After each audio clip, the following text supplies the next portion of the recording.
3 titres de bourse seront octroyés aujourd'hui. Bon, Annie, tu es une ancienne boursière toi-même. Ça représente quoi, tu penses, pour ces athlètes-là de recevoir ces bourses-là?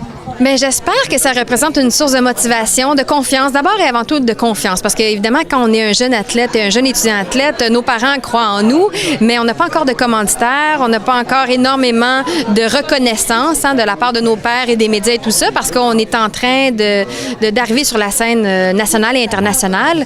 Alors, j'ose espérer que ça leur donne un boost de confiance, de motivation et un réel, là, à 2 000 ou 4 000 $, un réel appui financier pour un prochain camp d'entraînement, une pièce d'équipement, le loyer pour ceux qui doivent quitter Québec, par exemple, pour venir s'entraîner à Montréal dans un centre d'entraînement national. Donc, on espère que ça fasse une petite différence dans leur parcours académique et sportif. Je voulais te parler de l'effet des médailles olympiques. Là, il est question d'argent. Aujourd'hui, forcément, vous recevez des bourses. Jusqu'à quel point 3 médailles olympiques, ça a changé la donne pour toi d'un point de vue financier? Ah, bon... Écoute, je trouve ça dur de répondre à cette question-là parce que j'ai pas... Tu sais, on continue quand même à chercher des commanditaires. Je veux dire, les gens viennent pas me voir pour me dire OK, on veut te commanditer. C'est moi qui les rencontre, c'est par la personnalité que j'ai. Des fois, ça fait des fits avec les entreprises, donc ça peut être bien.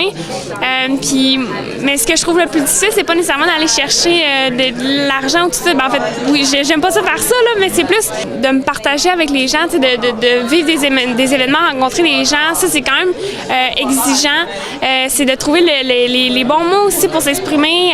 On devient une personnalité un petit peu plus connue, donc c'est de se trouver un peu ses repères puis de foncer dans tout ça. Mais moi, c'était mon équilibre en ce moment. Là, je suis un peu chambranlée. Là. Ouais. C'est de voir vers où j'ai envie de me diriger. J'ai pas envie de me pitcher non plus partout. J'ai envie d'avoir un plan qui est solide à mes valeurs. Donc, mais oui, financièrement, j'ai encore besoin de la fondation. Oui. Donc, c'est pas la panacée. On s'imagine une médaille olympique, puis soudainement, ton avenir financier est assuré pour plusieurs années. C'est pas nécessairement comme ça que ça fonctionne. Non, c'est pas ça du tout, en fait.